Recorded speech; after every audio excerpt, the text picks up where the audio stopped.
Eu sou a Débora Souza. Eu sou a Aline Amorim. Eu sou Rômulo Viana. Eu sou Alisson Heller. E juntos nós formamos o programa Respira e vai.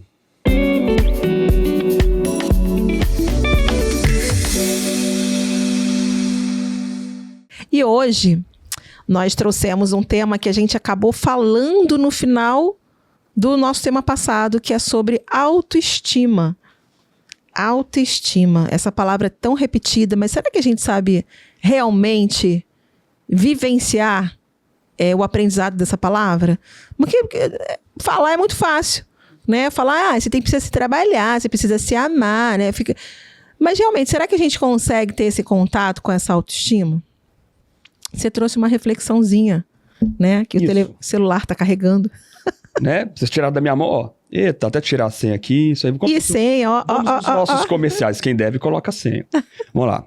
Autoestima não é se amar sempre. É ter coragem de não se agradar todo dia e ainda assim se escolher. Quem se ama de verdade não vive pedindo validação. Essa necessidade de aprovação é só carência disfarçada de humildade. Lê de novo o comecinho. Nossa. Autoestima não é se amar sempre. É ter coragem de não agradar todo dia e ainda assim se escolher. Não, isso aí eu gostei. Também muito. Isso não se amar sempre. Gente, não é se amar sempre. Não é se amar sempre. E é o que acontece. A gente não se ama sempre.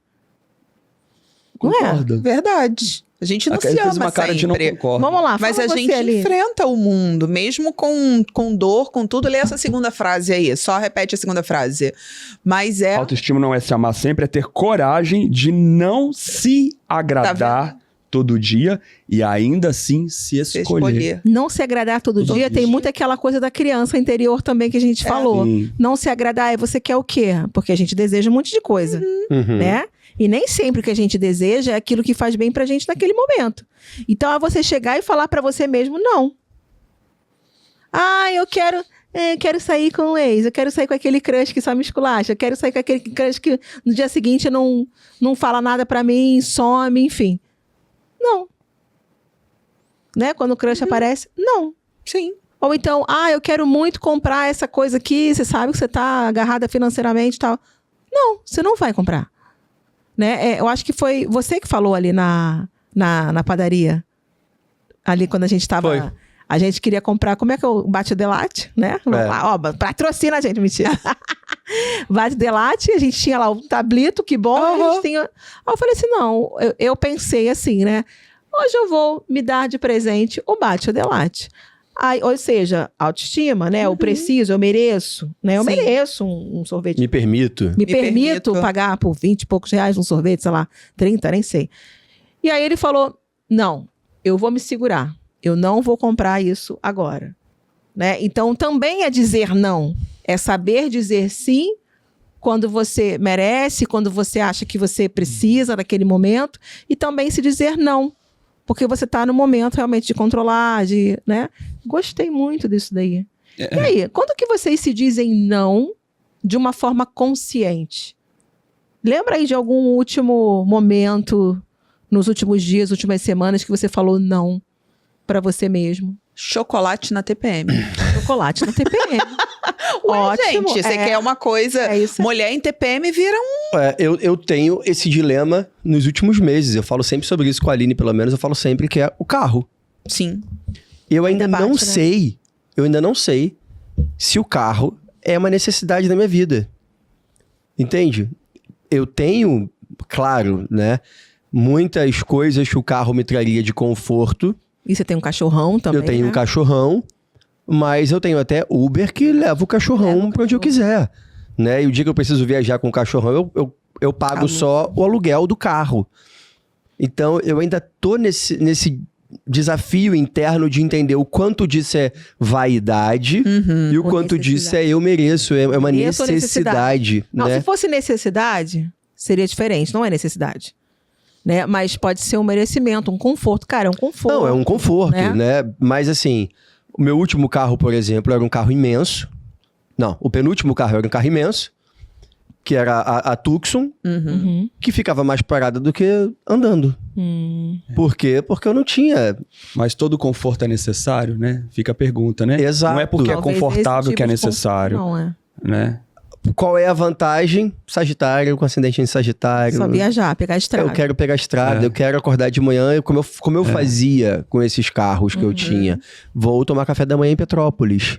E acordava às 6 horas da manhã e Eu ia. acho que ele deve comprar, sim, um carro e passar ali no Leme quando ele for tomar café da manhã em Petrópolis. Ou a gente faz uma combinação no grupo, né? Aí você me encontra Eu ali, a passo no gente Recreio, sai que ele pegando pega na todo Barra, na mundo, Barra passa vai no pro Leme. Leme e sobe. Acho beleza. Maravilha. Acho interessante, passa o Compre seu volante pra carro, você pronto. na estrada. Dilema resolvido, compre seu carro. Já resolvemos.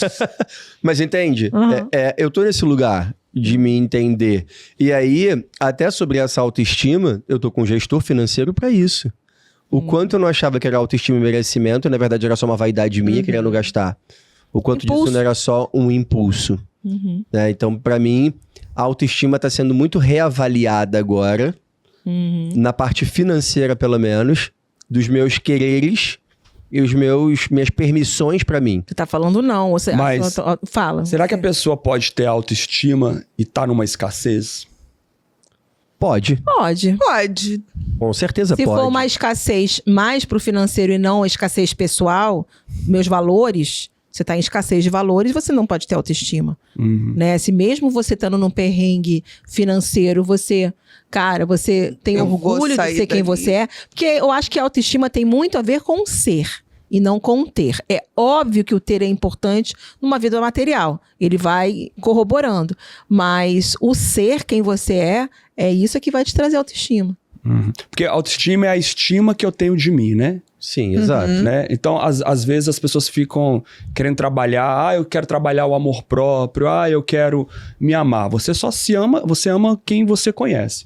Se você não se conhece, não tem como você se amar. Porque senão fica com frase repetitiva. Eu sou maravilhoso, mas seu inconsciente está falando assim, sua criança interior, você não é merecedor. Eu sou maravilhoso. Então essas afirmações, muitas das vezes, né, elas nem funcionam por isso, que elas não atingem um grau de inconsciente. Amor próprio e autoestima é a mesma coisa? Pra mim, não. Não. Pra mim é. E aí, o que você acha, Aline? Eu acho que É a são mesma coisas coisa. diferentes. Pra mim, é diferente. Me explica. Auto-amor é o que você tá cuidando de você, é o que você se cuida, que você se olha. A autoestima é o cuidado. A autoestima é uma outra coisa, ela vem de um outro lugar. É um valor, Eu não sei, né? é um Eu acho que valor. pode ser o valor. Eu acho que a autoestima, por exemplo, a partir do momento que eu tenho amor próprio, eu posso passar a ter autoestima. Sim. Porque eu tô me amando, eu tô me zelando, eu tô me cuidando, né? É a Eu tô consequência disso. Eu tô amando esse Rômulo, esse corpo, essa barriga, né? Eu tô amando o que eu sou. Então eu tenho amor próprio. A partir daí eu passo a ter mais valor pra mim. Então eu passo a me estimar, até pelo amor que eu me entrego, pelo zelo que eu tenho comigo, né? Porque exatamente, o estima, eu preciso ser alguma coisa pra estimar isso que eu sou. Eu vejo um monte de gente falando, você não tem autoestima, se rebaixando pelo outro, você não tem autoestima, chorando por causa daquele bosta. Não, você não tem amor próprio. Se você tivesse amor próprio, você não ia estar nesse lugar. Tem coisas diferentes. E a partir daí, você se estima. Não, calma, pera, né? Eu vou cuidar de mim. A Deb não me serve. Então, eu tenho amor próprio maior do que o amor que eu tenho pelo outro, por ela. Pra mim, isso é amor. Mas se eu não tenho amor próprio, eu tenho uma estima negativa sobre o meu respeito. Sim, aí eu tenho Então, uma baixa autoestima. Então, autoestima e amor próprio andam de mão dadas. Mas Por não isso que eu são tô- a mesma Andam de coisa. Mãos dadas, São São coisas diferentes. Não são coisas mas diferentes. andam de mão dadas. Porque o que acontece? Se eu tenho amor próprio, isso naturalmente eu vou ter uma autoestima. Por quê? Se eu tenho amor próprio, as minhas escolhas serão baseadas na relação que eu tenho comigo mesmo. Você é Exato. tóxico, vaza fora, eu não te quero. Então o que acontece? Isso é um ato de autoestima. Por quê? Eu tenho a estima, eu vejo que eu não mereço estar nesse lugar. Então amor próprio e autoestima andam de mão dadas. Não tem como eu falar que eu tenho amor, eu não tenho amor próprio e tenho autoestima. Eu tô na ilusão, na incoerência, incongruente isso. Mas até o que você tá dizendo vai contra o que você disse. Quando você fala andam de mão dada, você reafirma que elas não são a mesma coisa, mas que elas estão interligadas. Estarem interligadas não significa ser a mesma coisa. Então eu Entende? diria que são as Então, mesmas coisas. Mas aí você São vai as contra mesmas o que coisas. você disse. Não, porque é impossível. Amor próprio. Se você tem amor próprio, você tem autoestima. E se você não tem amor próprio, você Estão não tem interligadas, autoestima. estão conectadas, Então, né? pronto. totalmente. Elas estão interligadas. Uma é a corda e a caçamba, outra é a caçamba. Seria Não, isso. mas falar que nem colocou aqui, que você pode ter amor próprio e não ter autoestima, não faz sentido. Não, quem falou isso? Isso não. Não, falaram aqui. Ninguém Não. falou isso. Não, Acho que não, foi o não, professor Como dele. diz a Debbie, balançando as perninhas, falou sim. Falou sim. Falou sim. Mas olha falou só, isso. me diz aí, porque isso que a frase que você trouxe abriu aqui um vão na minha cabeça. Na minha também, falando que eu construí um triplex aqui. É a questão do se dizer não. Né? Quando você se diz não. Você se diz não para algumas coisas, sabendo que isso faz parte, né, da tua autoestima, porque eu sei que isso não vai ser bom para você. E dói, né? Dói. É por isso que esse dizer não... Gente, eu não consigo muito me dizer não, tô ferrada. Como não, amiga? Consegue sim. Para as coisas que eu desejo, que eu quero? Sim. Já te vi várias vezes dizendo não. Já. Olha. É, porque dizer não pra si mesmo é muito incômodo, né? Falar não, dar não pra gente é um lugar de muito desconforto. Eu nunca pensei sobre isso. Agora é que eu tô pensando. Eu penso muito sobre isso. O quanto eu o quanto eu dialogo comigo. O quanto é do Rômulo, o quanto é dos meus desejos de criança ferida, sabe? Porque eu dialogo comigo. A minha questão é, eu não sei, eu não tenho nada, acho que eu não tenho nada em virgem, sabe? Eu não tenho nada que seja muito controlado e, Entendi. sabe, a galera da planilhazinha, eu não tenho. Porque eu sou muito do Sagitário mesmo, de falar, cara, Fazer. vou fazer e ponto, e dane-se, amanhã eu resolvo. Então eu tenho muito disso. Hoje eu tô num pensamento diferente, hoje eu tô me controlando, até como eu disse, né? Eu tô com um gestor pra isso, mas eu concordo. O dizer não pra si, né? Pra aquilo que te faz, pra aquele prazer imediato, Verdade. é muito complicado. Principalmente para coisas que são desejo. É desejo do ego mesmo, de alimentar o ego. Do ego. Ou da Totalmente gula, do ou ego. sabe, do... Pra mim são Da coisas do compulsão. coração. Hoje não mais da forma que eu me encontro, mas mesmo no passado, mesmo sabendo que a pessoa não era legal, já te deu sinais que até não te queria, mas dizer não, eu vou abandonar aquilo, é como se fosse um Ixi, cortar. Foi nisso que eu fui treinando minha autoestima, nesse lugar que ela foi crescendo. Qual é o lugar mais difícil pra vocês colocarem a autoestima lá em cima e se dizerem não, se controlarem nos seus desejos e quereres? Ai, pra mim tá na alimentação, sem sombra de dúvida. Alimentação. Pelo menos é uma coisa que tá mais óbvia, assim, pra mim, né? Eu vou até pensar enquanto vocês falam Você, aí em Aline? outras coisas. Qual é o ponto que Olha, balança? um ponto que balançava bastante, acho que ainda balança, né? Agora, nessa viagem, eu percebi que estava balançando bastante. Também a alimentação. Mas como eu venho nesse processo de emagrecimento, de estar mais atenta às coisas, está sendo um pouco mais fácil. Mas em alguns momentos é difícil. Você? Eu tô pensando. Eu acho que e isso não, porque recente, o que eu saí de uma coisa muito recente é comparação. É isso? Tô respondendo direito? Não. Não, né? Não. Não, viajando. tá assim. Você não quer mais se comparar. É isso. Isso. Você tem que dizer não pra isso. Isso, dizer não pra assim, isso, pra esse parar, lugar de então. comparar. Isso. Falar não pra mim, para com isso é tóxico. Sim, olhar para o lado É. e ver o outro jardim mais verde que o Isso. seu. Mas tem que isso é um dizer não. desejo seu se comparar com outro? Eu perguntei nesse lugar, entende? Ah, um lugar Por de isso que eu desejo. falei Do que não, desejo. não Ah, responde. desejo. Onde você tem Eu algum vejo. tipo de compulsão, algum tipo de... Não, de Mas isso às é uma vezes, peraí, nesse ele- sentido. Eu vejo você com alimentação. Também. Só que a sua alimentação é extremamente regrada. Você é o cara que vai levar a marmita. Isso. É verdade. Ele já A gente falou tá no vários não. restaurante, Mas isso a pra mim, gente tá pra mim não me dói, é Não, confortável. não te dói, mas é um local ali que Eu tô você dizendo não. tá Você é dizendo muito não. regrado. Agora, quer ver você sair? Bota um doce na sua frente. Nossa, Deus. Você pira. É. Come o dos outros, inclusive. Ainda briga comigo. E como que a vida familiar de vocês ajudou na construção da sua autoestima? A minha não ajudou. A minha detonou. Sempre ajuda. Ajudou porque... Mais que destrua, vai reconstruir. Shiva, justamente. Shakti, Shiva. Que é o que a gente estava até falando. Autoestima, o que é isso? É de comer, é Vou de te beber? provar. O que é? Eu não sabia o que era autoestima, né? A gente estava até conversando aqui que eu nasci num lar onde eu escutava muito, às vezes até por amor, por querer corrigir, não era porque os meus pais não eram ruins, mas burro! Faça direito, você não faz nada direito, menino burro, burro, burro, burro. Então eu cresci com essa coisa do burro, burro, burro. Quando eu vou pro teatro, e aí as pessoas começam a me elogiar, você é bom, tipo assim, é comigo mesmo? Eu descobri que eu sou bom já numa idade já adulta. Não foi isso, entendeu? Quando as pessoas começaram a falar assim, nossa, você é um rapaz interessante, você é um rapaz bonito. Eu comecei a descobrir isso muito tarde, porque na infância era o contrário, burro, feio, incapaz. Eu sempre fui o pior aluno, minhas notas foram sempre as piores. Eu não sei como eu concluí. Então, e nisso é que você falou, me ajudou a construir a autoestima. Então, eu vim no terreno para construir, porque hoje a minha autoestima é muito firme. Tem gente que até brinca, a sua autoestima é protegida pela NASA. Não é isso, mas hoje é muito firme, mas foi essa reconstrução.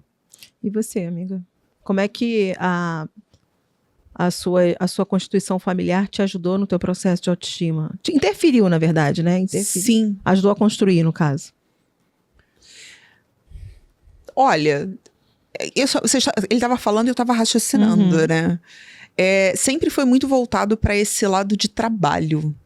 Eu fui olhar para outras áreas depois com mais idade, mas eu sempre olhei para essa área de trabalho. Trabalha, estuda, vá atrás, vá buscar. Mas você então, era eu olhei incentivada muito... ou você era elogiada na sua família? Sim, elogiada, elogio, sim, mas sempre essa coisa muito voltada para o trabalho. Vai estudar, vai crescer, vai buscar algo, vá para o mundo. Sempre nesse lugar. Com elogio, sim, mas sempre nessa coisa do ir, do buscar. Legal isso. E você, Rômulo? Nunca tive elogio. Nunca teve elogio? Nunca tive elogio. Que você lembre. Não, os elogios eram só... Porque desde muito pequeno, eu sempre fui muito troncudinho, assim. Sabe, tinha um pernão, tinha bundão, tinha um tanquinho. Então, elogiavam o corpo, elogiavam, tipo, a minha esperteza do se virar mesmo. Eu era o típico molequinho da favela, sabe? Que se vira mesmo. E, né, não era a favela onde eu morava, mas era meio que isso, assim, da maneira como eu cresci. Mas, tipo, família, nossa, era, cara, tu é burro, cara, tu tirou essa nota, cara, que merda, sabe? Sempre, tava sempre sendo visto como alguém que fez alguma merda, alguém que fez alguma coisa errada, pra escola, pra tudo. E aí, pegando o que o Alisson falou, né, quando eu cheguei no teatro, e aí eu fui fazer musical, e fui ser modelo, e a galera começou a elogiar, nossa, você é bom, nossa, como você faz isso bem, como é que você conseguiu fazer isso? Pô, ensina pra gente. Eu ficava, aí vem um outro lugar, que era, eu tenho que sair daqui, para as pessoas não descobrirem que, na verdade, elas estão erradas, que eu não sou bom. Então eu começava a errar, pra já me tirar daquele palco, e tipo assim, é melhor eu te frustrar agora... Né? Era um movimento inconsciente. Nem sempre. Nem sempre, é consciente. Nem sempre. Eu lembro a primeira vez que eu ganhei um papel principal. Você não gostava de ficar em voga, não é isso? Que eu não gostasse. Eu gostava, mas como meu lastro era, você é burro, você não dá conta, você não é suficiente, vai chegar uma hora que vão descobrir. Entendi. Em algum momento, vão descobrir que eu sou ruim. Vão descobrir que eu não dou conta. E quando descobrir, vai ser pior. Então é melhor eu fazer merda agora. É melhor na música eu desafinar agora. É melhor na peça eu errar minha fala agora. Uma sensação que era uma farsa, né? Que era uma farsa. Isso, a minha sensação é que eu tava forçando ser aquilo. E aí, na minha visão, eu não era natural. Eu tava aparecendo, eu queria me mostrar. Entendeu? Quando começava a me elogiar, me botar no palco, eu ficava tipo, caralho, sabe? Vai dar merda em algum momento e aí vai ser muito pior. Então, deixa eu errar agora, deixa eu fazer merda agora. E aí eu errava, muitas vezes de propósito. A galera... realmente caía naquele lugar, o que Einstein fala, né? A premonição do acontecimento leva ao acontecimento da premonição. Então, de fato, o que eu achava que os outros iam fazer de se frustrarem comigo acontecia, porque eu errava pra eles se frustrarem, mas pelo menos eu ficava, tá leve, entendeu? Aqui ninguém me culpa. Já sabem que eu não sou bom. Ponto. Era esse o meu lugar. E eu passei por isso durante muito tempo. E eu fui desse jeito também pros relacionamentos. Quando no relacionamento falavam que eu era bom fazendo alguma coisa, que eu era um cara isso, eu era um cara aquilo, gente, até hoje, isso eu tenho até hoje. Quando começam a me elogiar muito, quando começam a falar da minha inteligência, quando começam a... Quer ver? Meus alunos falam muito, nossa, você tem umas reflexões, nossa, você é muito bom terapeuta, nossa, você é muito bom não sei o que lá.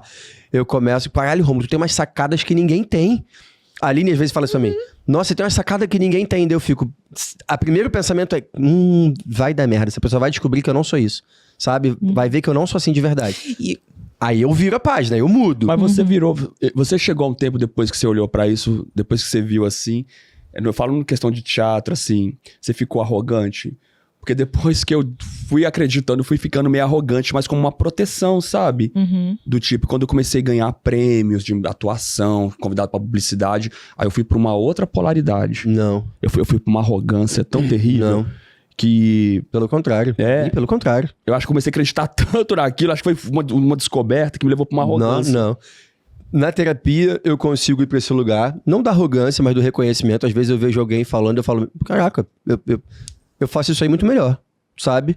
Mas, porra, pelo tudo que eu estudei, pelo reconhecimento mesmo daquilo que eu consigo fazer na cartomancia, enfim, dando aula, didática.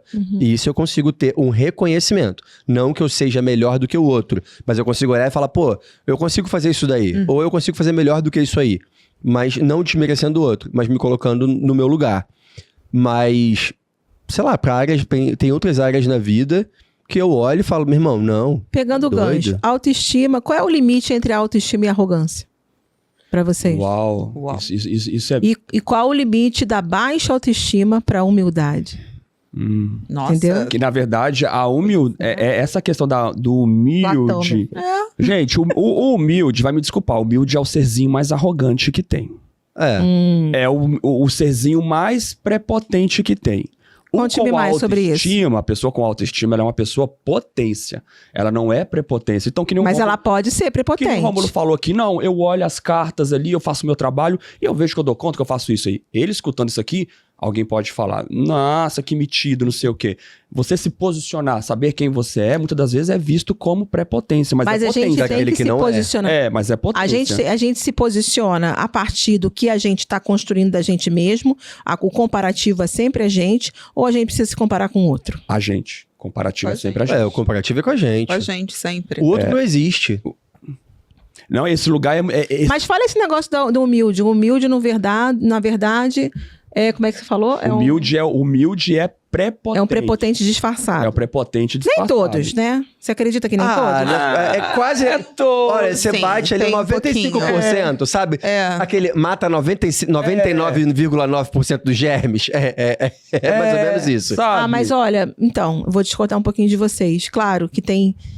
a gente empata, a gente percebe, né? Quando tem, sim, uma humildade meio disfarçada, do tipo, ai, como ela é legal. Ou como ele é galera, como ele é, né? Mas existem aquelas pessoas que você percebe a essência mesmo. A essência da humildade ali. Pessoas que são simples, pessoas que... Simplicidade. E humildade são lugares diferentes. São coisas diferentes. Mas o simples... Tem pessoa quieta é coisa diferente. Mas a pessoa que vive com uma simplicidade, ou que é uma pessoa simples, ela é uma pessoa simples, ela pode ser humilde também. Sim. Entende? Eu não sei se eu consegui ser não, pela sua visão, tô específica, mas existem pessoas que a gente vai conhecendo por esse Brasil afora, ainda mais assim, vamos lá, pelo Brasil afora, tem aqueles que são sempre, né, aqueles malandrinhos que querem se dar bem, né, e isso em todos os escalões, tá? Então, não tô falando só daquela pessoa que tá ali num determinado, mas lá em cima também, lá em cima que eu digo do poder aquisitivo. Mas quando a gente vai viajando, vocês que gostam de viajar, o Rômulo também gosta de viajar bastante, eu já viajei bastante por esse Brasil. Vai no interiorzão do Brasil e você conhece pessoas... Que são simples. Que são simples e humildes também. Sim. E humildes. Mas é um outro lugar que você tá colocando. Mas é humildes de alma, sabe? Cultural. É o espírito. Não. Não necessariamente. Tá? Às vezes, o nível cultural, ou até mesmo o nível financeiro, faz da pessoa uma pessoa simples e humilde, sim.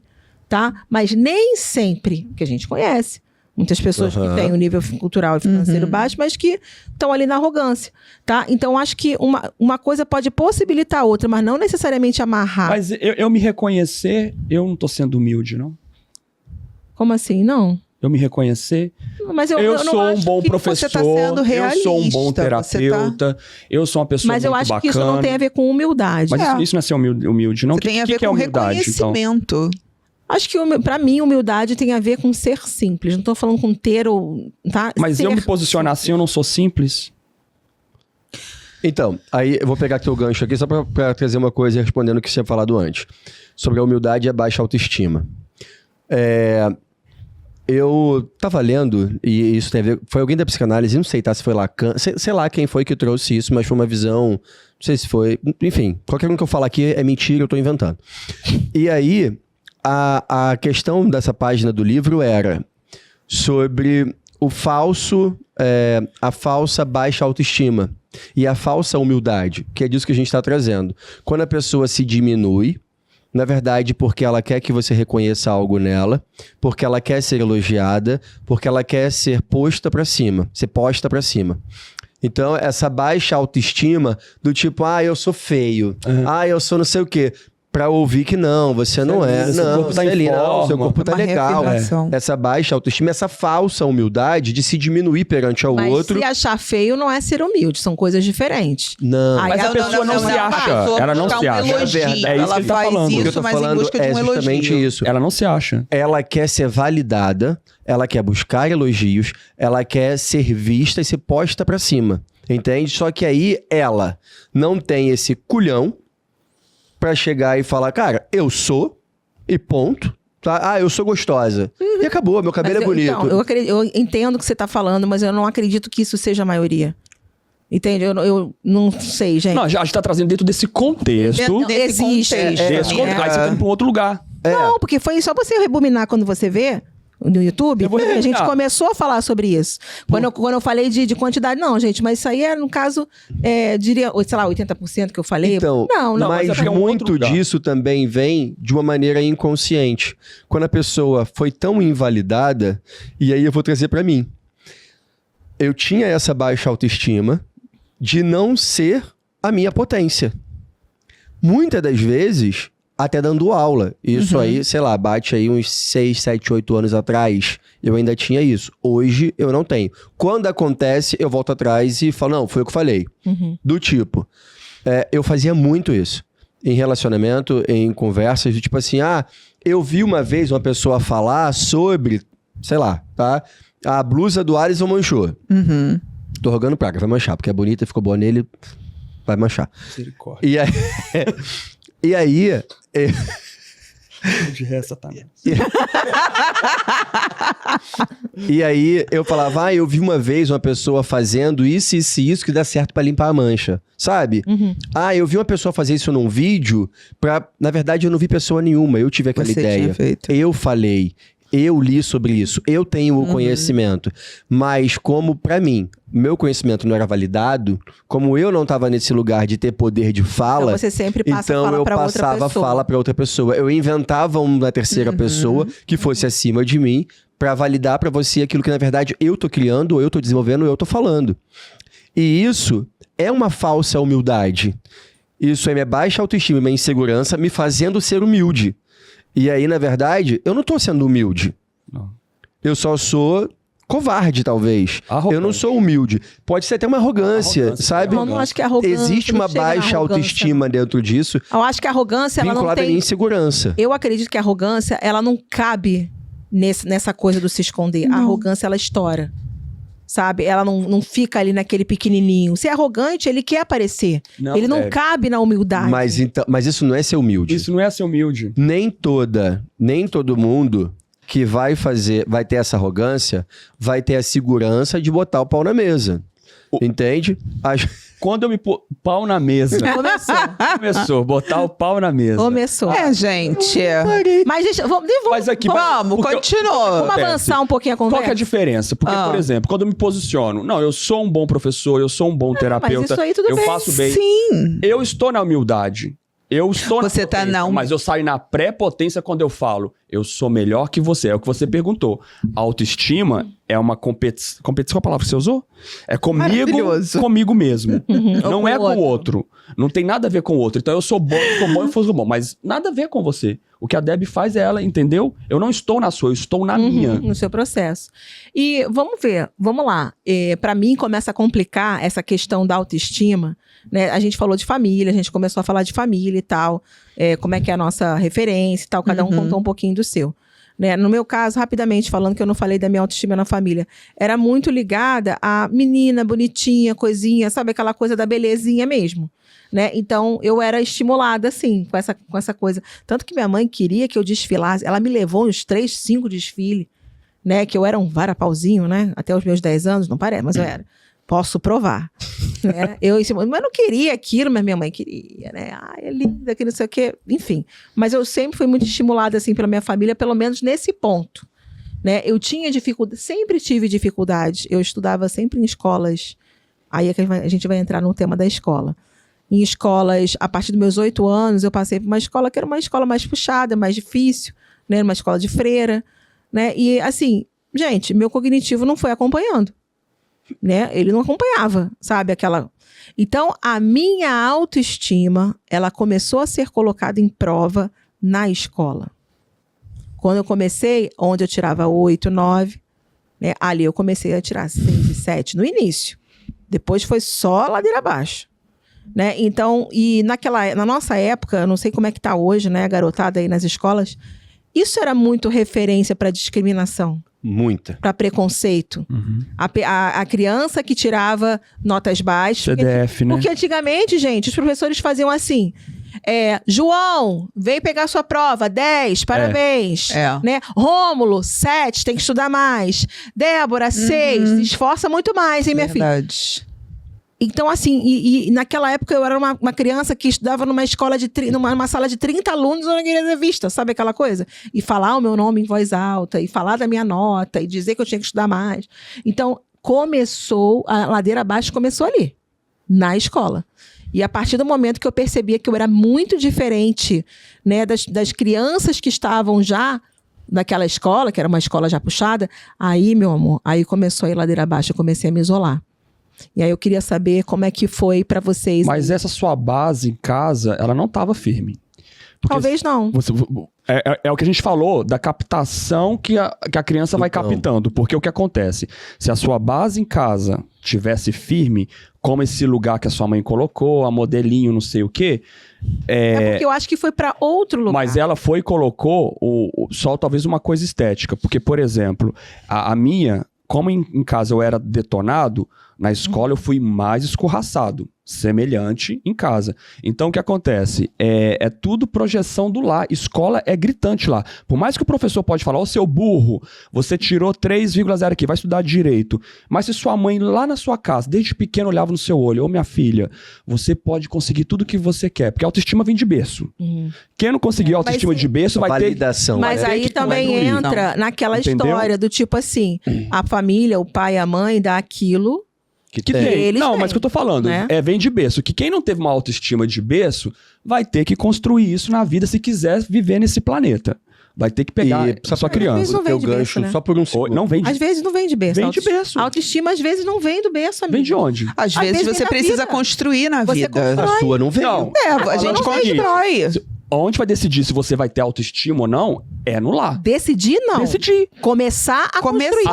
Por exemplo, eu não tive autoestima em casa. Não tive um lar que me estruturou a autoestima. Eu tive que fazer essa autoestima. Exato. Agora, uma criança que a mãe olha nos olhos, sempre fala, você vai ser capaz, você vai conseguir, já tá construindo autoestima. A construção da autoestima começa em casa, sim. Ela pode começar, mas decidir, não. 90%. Não. Não, ela começa ali a ser construída ou a ser destruída. Na verdade, tá ali pros dois lados. É isso que eu tô falando. Decisão é uma coisa que não O que vocês estavam falando sobre a família da Debbie. Quando a Debbie fala, né, a mãe coloca ela nesse lugar, a autoestima que tá sendo trabalhada ali é da mãe. Minha filha vai ser modelo. Mais não pesado pra ela. Exato, não é sobre a Debbie. Pelo contrário, a Debbie agora tem uma projeção em cima dela, uma expectativa em cima dela, e se der errado, ela ainda frustra a mãe. Olha como essa criança tem um dobro de peso agora. Mas eu consegui trabalhar. Eu consegui sair muito dessa. Teve um determinado momento que eu falei, eu não quero isso pra mim. Aí minha mãe até que respeitou. Mas isso enfim, né? A família de antigamente, ela sempre ia muito em cima do que elas achavam. Né? Eu só fui me dar bem na escola porque pro meu pai, esporte era futebol. Se você não é bom no futebol, você é um merda. Meu pai era viciado em futebol, até hoje. Meu tio tinha campo de futebol, então a família toda jogava ali, a rua toda jogava, todo mundo tinha aquele time lá formado. Eu tava na idade dos meus primos e o Alt? O que foi? Quem tá aí? Fala pra mim. Um obsessor. Mas aí tu tá acostumado, são os teus mesmo. Aí tinha isso na minha família. E eu não era bom no futebol porque eu também não gostava de futebol. Mas eu era bom em outros esportes, que nunca foram validados. Então eu não fazia nem os outros. Luta, que eu sempre gostei de luta, sempre gostei de arte marcial, eu não podia fazer.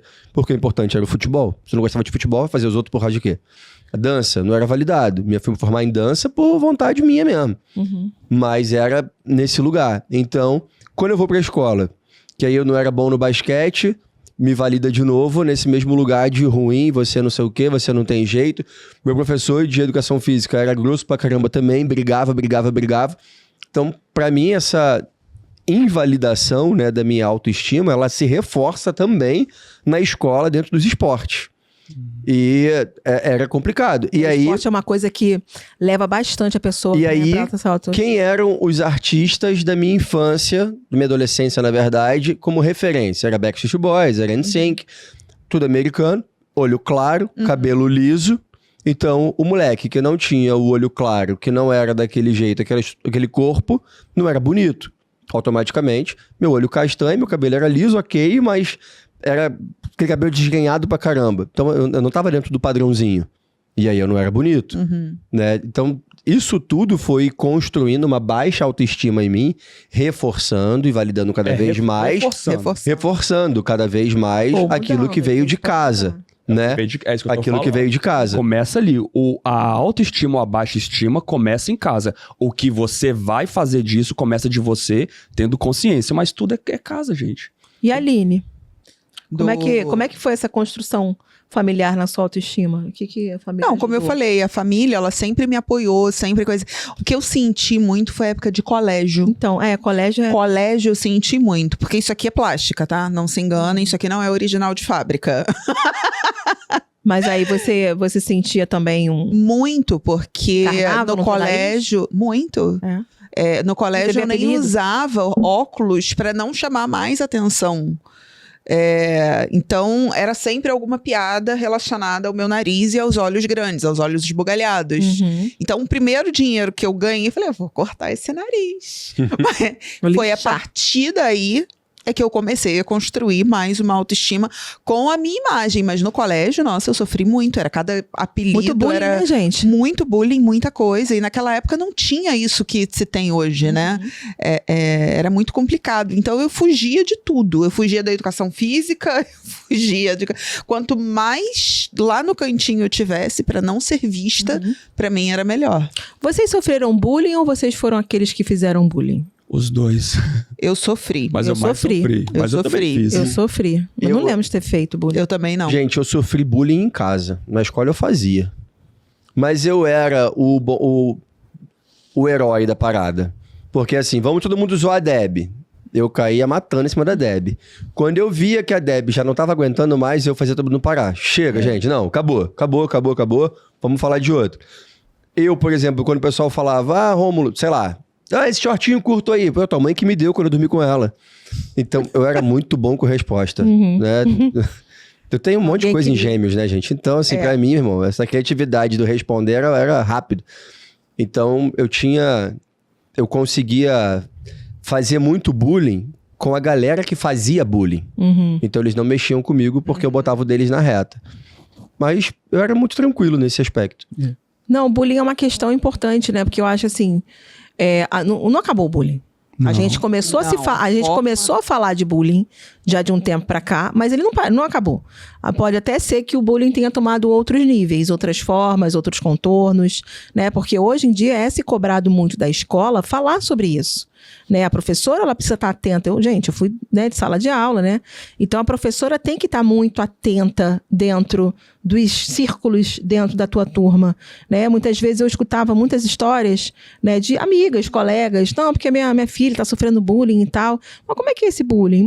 Gente, cadê a professora nisso daí? É claro que a professora muitas vezes está muito atarefada e tal. Mas, cara, é uma pressão que vocês não têm ideia para quem do lado do professor. Né? Mas é o que eu sempre falo, o professor que está em sala de aula, ele tem que estar 100% presente, olhando para os alunos dele. Né? Isso é muito difícil, por conta da carga, né, que tem que entregar isso, tem que entregar aquilo, tem que corrigir aquilo. Então, muitas vezes, o professor, ele deixa, né? Ele deixa assim, não é por maldade, né? Mas é tanta sobrecarga que, às vezes, ali na sala de aula, ele não consegue estar 100% olhando para os alunos. É aí que acontecem os episódios. E aí, mas hoje... você tem a internet. Ah, E também, ele não cyberbullying. Porque ele não tá total. fazendo bullying aqui. Aqui ele é legal, ele é meu amigo. É outros E na contornos. internet, eu vou por outro lugar pra fazer esse mesmo bullying, que vai chegar na sala de aula em algum momento. Sim. Mas eu posso não fazer aqui dentro, então dane-se, você não pode brigar comigo como É professor. verdade, o bullying é mais velado, Ele né? é muito mais velado. Mais velado. Porque Muito qualquer perigoso. um tá na internet hoje podendo falar o que quiser. A partir de um fake, você faz o que você quiser. A gente não tem legislação pra isso. Eu conversando com a mãe de uma mãe de um aluno, não, conversando com uma amiga, né?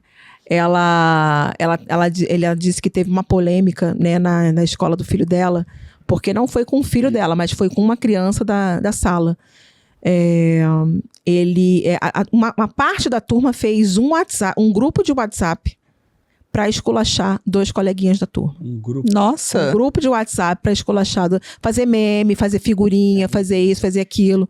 Gente, o negócio tomou um contorno bem estranho, né? Porque, enfim, o grupo vazou, as coisas vazaram, começaram a tirar print, começaram a espalhar e chegou no grupo das mães. Nossa. Entende? Chegou no Nossa. grupo das mães. Gente, o negócio ficou muito estranho. Eu nem sei como é que ficou, enfim, como é que...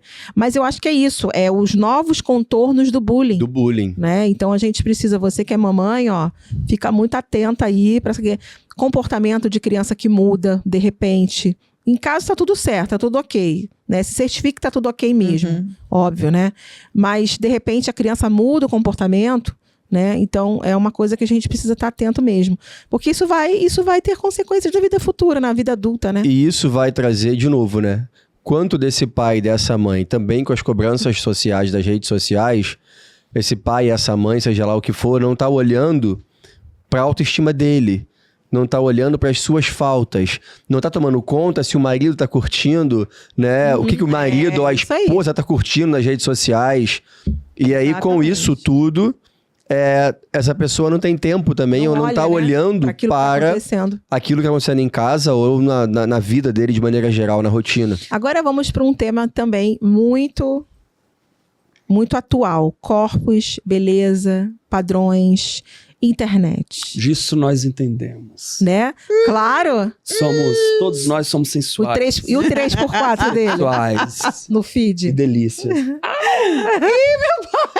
Que é isso? Tá animado, né? E aí, gente, como é que vocês... hoje a gente não vamos falar da gente, não. Vamos falar do que a gente observa, né? Porque eu acho que a gente é bem inteirado sobre essa questão, né? Como de assim somos inteirados? Inteirados. A gente até fez um episódio sobre isso. A gente Foi. falou sobre, entendi. né? A gente tá por dentro. A gente tá por dentro, a gente não se deixa vender por esse idealismo de corpos perfeitos, né? De influencer e, enfim, atrizes, atores, né? Que estão ali. Gente, tem atrizes, atores, influencers que trabalham com a beleza.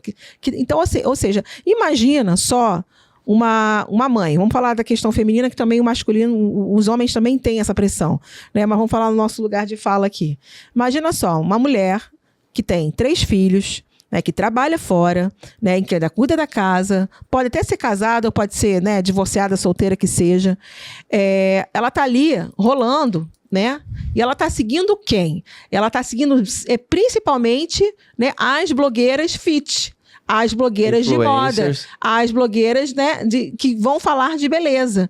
Claro que ela tem que se inspirar, sim. Mas será que ela vai ter o tempo e o dinheiro e o financiamento que essas blogueiras têm? Porque se o corpo é a imagem, né, comercial dela, é óbvio que ela vai ter o dia para isso. Então, eu acho que é isso que muitas mulheres, né, não conseguem perceber. Poxa, não consegue perceber que, assim, que você, no caso, aquela própria mulher, ela não tem, às vezes ela não tem aquele tempo, aquela dedicação. Então, normalizar, né, essa coisa de normalizar corpos reais mesmo, né? Porque a gente sabe disso. O que vocês acham disso? Vocês veem isso também no ambiente masculino? Pra mim, eu não sei como as pessoas vão entender o que eu vou falar agora, mas pra mim tem uma linha muito tênue aí. O que é um corpo real e o que é um corpo relaxado? O que é o corpo real? Aquilo que ela consegue manter. Sim, ok. Tá? Não necessariamente, não tô levantando bandeira para obesidade, não. Tá? Porque eu sou gorda e eu não levanto essa bandeira, nunca levantei. Né? Daquela Mas você faz atividade física. Corpo real. Não, mas mesmo assim, sabe? Corpo real, corpo gordo. tá? Essa coisa do corpo isso gordo. É perigoso. Eu não porque, sou a assim, favor disso. Você tem corpos que estão adoecidos, corpos que estão mal em vários aspectos, corpos que o joelho não tá aguentando, a circulação não tá aguentando. Sim, eu nem falei de obeso, não. Eu tava falando de corpos de maneira geral. Né? E aí, do magro, por exemplo, que comeu, né? Porque eu sou magro geneticamente, come tudo que não presta, todo estourado por dentro. Todo estourado. Ou aquele que tem bulimia. Mas é um corpo, né? Mas é um corpo ali que vende, entende? Porque é um corpo natural, é um corpo real. E aí você vai para aquelas barbas desgrenhadas que parece o mendigo da praça. Você vai para uns cabelos esquisitos pra caramba. Tudo porque, é um corpo real. É a vida como ela é. É o que eu dou conta. Até onde isso eleva a tua autoestima ou abaixa, né, essa autoestima? A pessoa tem que estar à vontade com aquilo que ela está apresentando. Exato. Se a barba desgrenhada, o cabelo desgrenhado, para essa pessoa é um style... Não é o que é estranho? É o que você falou. Se pra ela é um style, tudo bem. Tá falando. Eu acho que você começou a distorcer as coisas. Você foi pra um lugar e depois você foi pra outro. Não. Porque quando você fala barba desgrenhada e cabelo desgrenhado, isso é autoestima, isso não tem nada a ver. Meu cabelo pode estar assim, ó. Mas se pra mim eu sou bem resolvido com esse cabelo e com essa barba assim... Não é isso que eu tô falando, já. Ele tá falando... Mas o que eu tô falando, você começou pra um lugar... Não, foi pra tem uma linha tênue. Porque o que ele falou é de corpo descuidado. Meu Deus, eu acabei de falar. Se você em casa não entendeu o que eu tô dizendo, o macho aqui não entendeu o que eu tô dizendo. Não. Vou desenhar pra você. Cala a boca um pouquinho e deixa eu falar. Você falou duas coisas. O que eu estou falando é... Se você chega nesse lugar onde você tá se comparando... Mas de desleixo mesmo. De desleixo. Você tá se comparando. Você tá querendo externar uma coisa, mas tá fazendo outra por um desleixo. Porque exatamente. você não tá bem, mas quer vender de que tá bem. Como a gente vê, um monte de influencer obesa, que fala do corpo gordo, que é isso, que é aquilo, não sei o que lá, e depois faz bariátrica com o dinheiro de quem tá seguindo ela. Entendeu? É isso que eu tô dizendo. Você não tá confortável, você não tá feliz, mas você levanta uma bandeira falsa, que não é autoestima. Isso não é tá bem. Entende o que eu tô dizendo? Enfim. Não, eu entendi essa fala. Eu entendi muito bem o que ele tá falando. Um assunto e começou outro. Mas agora vamos trazer... Ele começou... Claro, deixa eu falar agora. Você já falou, deixa eu falar. Porque ele começou a falar assim, uma coisa é o corpo desgrenhado, que isso aí entra em vários questionamentos. O que é um corpo o desleixado e um corpo aonde tem trabalho. E que eu achei interessante o raciocínio dele, depois que eu falei que a coisa virou bagunça. Porque, de fato, realmente, a pessoa fica lá grudada em pessoas fitness, tudo não sei o quê, e entra numa masturbação mental daquilo ali, mas até que ponto que é uma aceitação, vamos mudar essa palavra para corpo desgrenhado, da minha falta de compromisso com a minha saúde, isso, talvez? Comigo mesmo. Entendeu? Que eu acho que é isso, a diferença. Agora, o desleixado, que não prejudica a minha saúde, o desleixado ele é uma coisa muito relativa, é muito subjetivo isso. Não, eu acho que eu entendi o que você falou, mas eu quero trazer outro ponto. A internet uma única coisa, o único ponto bom que eu vejo, quer dizer, né, pode ser até que eu veja outros, dessa coisa da liberdade do corpo, né, ser quem você é e vestir aquilo que você acha que você está confortável para vestir, sendo a pessoa gorda, sendo a pessoa magra, que seja. Mas a gente vê que tem muitas gordas, sim, que levantaram primeiro essa bandeira. Então, acho que sim, tá? Isso trouxe uma certa liberdade, tá? Para o feminino, tá? Para as mulheres. Isso trouxe uma liberdade. Isso trouxe uma questão de autoaceitação. Então, por esse ponto, eu acho que foi legal. Mas, por outro ponto, eu acho que sim, tem que tomar cuidado com a saúde, né? Tem que olhar o que é o sobrepeso e o que é realmente uma gordura extrema. E que aquilo realmente está botando a vida da pessoa em risco, né? Porque, gente, é uma questão médica isso, né? Mas, vocês entendem? Tem essa dicotomia. Por um lado foi bom, né? Que a gente meio que se libertou, mas a gente tem ainda assim, por um outro lado, essa indústria da beleza que segue, né? Trazendo muitas mulheres e homens também ali no laço. Entende? Então, eu queria que vocês trouxessem mais ou menos essa reflexão. Vou falar da Aline, a Aline também não falou um pouco sobre isso. Como é que você reflete sobre isso? Eu reflito em cima do que a pessoa está se sentindo bem.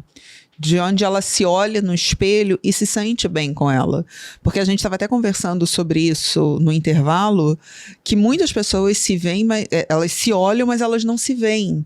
Elas estão se olhando naquele espelho ali e estão olhando uma ruga, alguma coisa, e ela quer estar naquele padrão. Mas até onde você está escravo disso e aonde você está se sentindo bem? Porque a pessoa às vezes se transforma tanto que ela se perde nela, né? Ela é um personagem, ela é alguém que depois ela olha e fala, quem sou eu? Não se perder. Não se perder. Aí você está falando processo. Você está falando até das questões das aplicações, né? Dos procedimentos estéticos. Né? Porque, até que ponto que isso pode ser até que ponto isso pode ser? Porque quando eu fiz o nariz, eu nunca mais esqueço. Eu estava um pouco tonta por causa da anestesia, né? Voltando de centro cirúrgico e tal. E eu não saí do centro cirúrgico com gesso. O gesso, ele veio depois. Eu saí só com aquelas faixas. Isso já tem uns 10, 12 anos.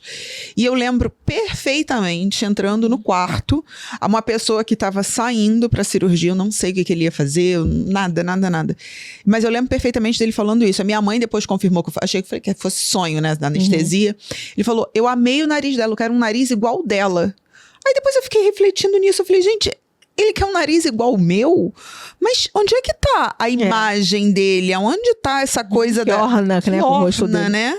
Onde é que você tá se perdendo? E depois eu encontrei essa pessoa no consultório médico. Não, isso é verdade. Existem pessoas que buscam cirurgiões plásticos com a foto do seu ídolo, né? Isso realmente. E a pessoa, ela se perde muito nela. Ela perde da própria personificação, né? E a gente vê muito isso. Vê muito isso, exatamente. E, gente, vamos entrar naquele tema da espiritualidade que a gente sempre gosta muito, né? Eu acho, não sei como que aconteceu isso com vocês, mas comigo isso aconteceu muito. Falei que na escola, a partir do momento da adolescência, essa questão da minha autoestima, ela começou a cair. Né? Eu tive alguns embates durante a vida. Os meus relacionamentos amorosos, lembra? Que eu já falei, né? Que eu emendava um relacionamento amoroso no outro. Mas de uma certa forma, era dependência emocional, sim, mas de uma certa forma eles me salvaram. Entende? Por quê? Se sentir amada, se sentir valorizada, se sentir respeitada. Não tenho que reclamar dos meus relacionamentos. Né? Então, todos eles me ensinaram, todos eles me amaram da forma como eu era. Então, aquilo começou o meu processo de quê? De me resgatar. Só que, o que aconteceu ali? Eu me analisando agora. O que aconteceu ali? Eu comecei a trazer a minha autoestima coligada com um relacionamento amoroso. Então, se eu estava sozinha, que em alguns momentos eu fiquei tipo 3, 6 meses sozinha entre um e outro, né? Quando eu estava sozinha, eu precisava desse alimento que vinha do outro, né? De alguém fazendo para você alguma Quero carinho, quero atenção, quero elogio, eu não estava conseguindo encontrar dentro de mim esse valor. Eu precisava escutar de outra pessoa. E aí, tudo bem. Chegou um momento da minha vida em que eu decidi, não, eu não quero mais essa codependência, eu não quero mais viver assim. E aí entrou a espiritualidade. Aí sim, de 37 anos para cá, hoje eu tenho 45, que eu comecei a realmente construir a minha autoestima. Entende? Eu analisando, eu fiz uma ponte nessa época dos relacionamentos. Agora, sim. Agora eu posso dizer para você que minha autoestima não é 100%. Mas ela era muito melhor do que era antes. E esse caminho da espiritualidade, realmente, quando você começa a ver valor, não realmente em ter, né, ou aquilo que você quer mostrar, mas realmente quem você é. Valorizar a pessoa que você é e as suas virtudes, enfim. Como é que vocês veem essa questão da espiritualidade no caminho de vocês? Eu vejo quando a espiritualidade ela é conectada com entender que espiritualidade não é só cultuar, é se transformar.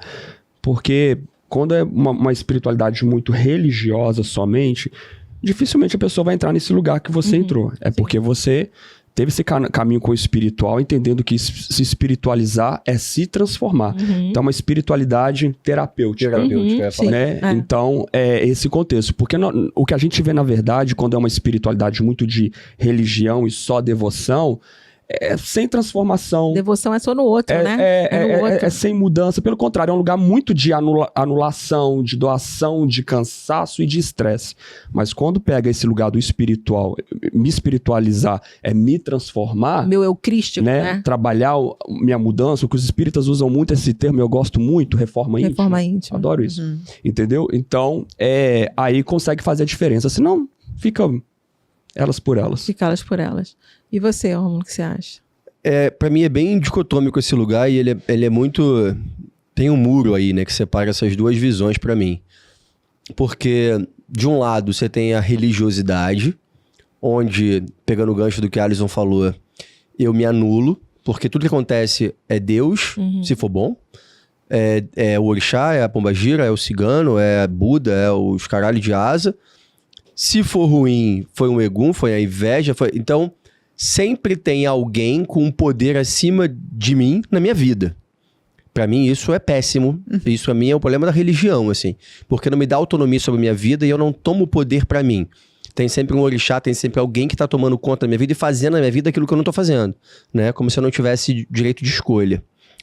E um outro lado também que eu tenho uma ressalva e tenho um cuidado, e eu vejo isso tanto, agora falando dos evangélicos e falando, né, de todo mundo que tem ali uma matriz africana de algum ponto, eu vejo muito acontecer, é que Deus vai fazer, Deus vai te castigar, eu vou orar a Deus e Deus vai quebrar meus inimigos. Mas esses inimigos também não têm Deus, né? Porque eu sou de Ansan e se requebra todo. E eu sou dela, e você não sei o quê. Mas e o outro não é de ninguém, sabe? Então o teu é mais forte do que o meu por causa de quê? Por causa de um nome, né? Então não é tudo energia, não é Aquela tudo... vaidade, né? Exatamente. Então até crescem e vão para uma falsa autoestima, que pra mim é a arrogância, de que o meu Pokémon é mais forte do que o seu. E aí o meu Pokémon na briga, sabe? Eu vou conquistar essa medalha. Né? O meu Pokémon vai acabar com o seu de alguma forma. Então eu olho muito para esse lugar negativo da religiosidade. E agora, quando a espiritualidade é trazida para esse âmbito de, cara, fazer uma caridade, de autoconhecimento, dessa reforma íntima, né? Essa espiritualidade terapêutica, eu, por exemplo, eu aprendo pra caramba com o Vladimir. Em que sentido? O Vladimir é super paternal, né?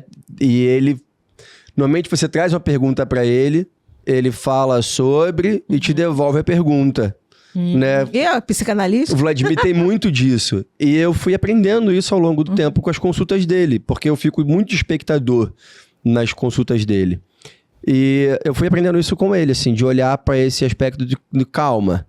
Porque a vida tá toda errada, mas você tá vivo? Mas você tá aqui?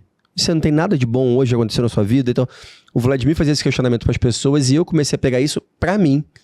Quando às vezes eu ia dar consulta pra alguém com ele, e aí eu ficava, caraca, mas é verdade, eu não tô vivo, eu não tô bem, eu não tenho o que comer, por que eu tô só reclamando?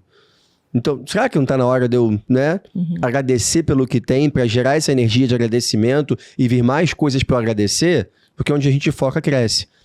Então, pra mim, a espiritualidade, quando é vista por esse lugar de reforma, de se movimentar, pra mim, aí sim, essa religiosidade, essa espiritualidade, elas são transformadoras e edificantes. Sim. Quando ela tá aqui pra gente disputar Pokémon, aí pra mim, sabe, Já perde é mais pesado. Exatamente. Eu sou de uma religião protestante, a base, né? Você sou... tá bom.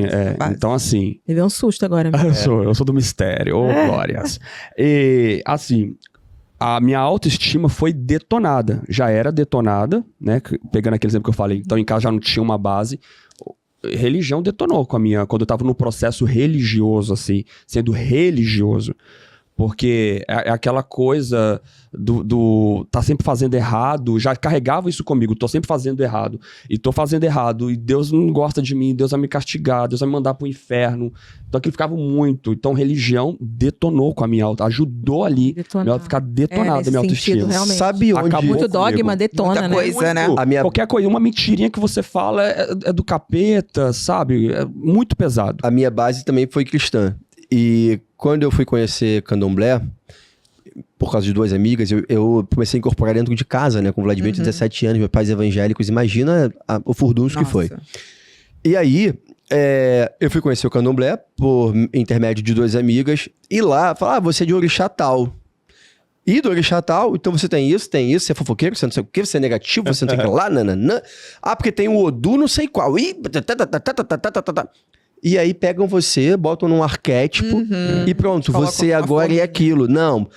Porque você é filho de não sei... Aí começam as brincadeiras que é um bullying religioso. Você é filho de não sei quem, então você não presta. Você que é filho de sei lá quem, você tem isso e aquilo de negativo. Como se você fosse o tempo todo personificar aquilo que o orixá tem. Ou Fora quando a gente se esconde, né? Muitas vezes a gente se esconde ou dentro. se esconde atrás ou da se entidade. esconde, né? É igual quando É às igual vezes... a astrologia, gente. Vamos puxar pra astrologia? A astrologia é a mesma coisa. Ah, mas eu sou isso porque eu sou de peixe. Tipo assim, eu sou muito desatenta. Né? Não, imagina, né? A minha memória, né? Sonhadora. Aí eu falo assim, não, gente, eu esqueci, me perdoa, eu sou de peixes. Então a gente se esconde no signo. Se esconde, né? exato. É a mesma coisa o orixá, a mesma coisa é tudo que a gente traz. Então eu acho que tudo isso que é dogmático e que é arquetípico é perigoso, né? Tudo que coloca a gente numa forma e nos limita e a partir dali a gente toma como verdade, tudo isso pra mim é muito perigoso e eu tento sempre fugir desse buraco, sabe? Eu tento sempre fugir desse meio pra não cair justamente nesse lugar de vou te julgar a partir do dia que você nasceu, de quem você é, sabe? Como se fosse seu RG. E pra mim não é. Então, vocês acham que as comunidades espiritualistas, as comunidades religiosas, espirituais, enfim, comunidade mesmo, viver dentro daquele lugar, né? Daquele templo que tem aqueles irmãos de fé, você acha que viver dentro dessas comunidades também traz essa estereotipação? Estereotipação, tá certo. Né? Estereotipação traz, você acha, amiga? Sai. Você que conviveu... Que 15 anos, 15 né? anos numa comunidade. Como é que foi pra você, né, esse processo dentro da tua autoestima? Como é que a Aline se construiu ali espiritualmente? Se construiu através do autoconhecimento. A minha mediunidade, ela foi avançando conforme eu fui me conhecendo, né? Então, era ali muito perto, né? Muito perto.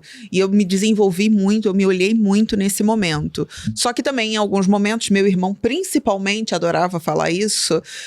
Como é que você tá fazendo isso? Como é que você tá falando isso se você tá no local tal? Isso aí. E...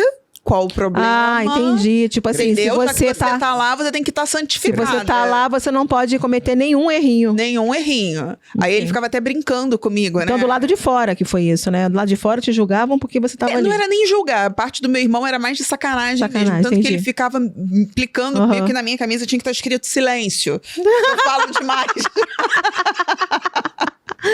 Mas tinha muito isso, né? Poxa, você tá lá, como é que você faz isso? Gente, eu estou encarnada, eu sou um ser encarnado. Sim, tenho minhas coisas, mas eu fui aprendendo muito. Então, mediunidade e autoconhecimento, elas foram ali. E essa questão da convivência coletiva dentro de um templo durante 15 anos, né? Como que isso ajudou no seu processo?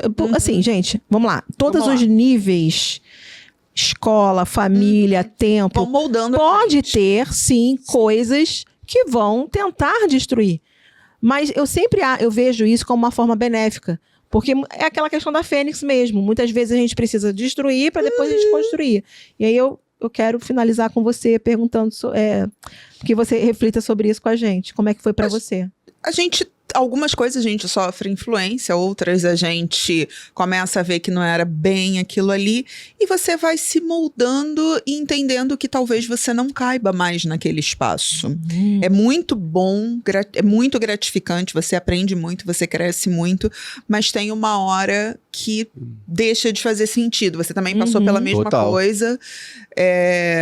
E aí não tem mais aquele brilho nos olhos de antes, não tem mais aquela coisa de antes, né? Pokémon muda de fase. Pokémon muda de fase. Nós passamos por isso, né? Todo mundo passa por isso, sim. Religião também, né? Eu passei, na verdade, eu passei por muitos centros espíritas. Eu nunca fiquei muito tempo em um centro. Muito tempo. Então, acho que como eu quiquei muito de um centro para outro, eu não tive essa... Mas teve uma coisa que aconteceu, que eu vou contar, num centro espírita que eu participei, que era muito bom, por sinal, não vou falar o nome, obviamente, e que já estava no início, né, nessa minha virada espiritual. Eu estava fazendo parte do corpo mediúnico, né, estava me desenvolvendo, só que eu comecei, era o início da minha vida cartomante, que o iniciozinho, já estava atendendo, cobrando, aquela coisa toda.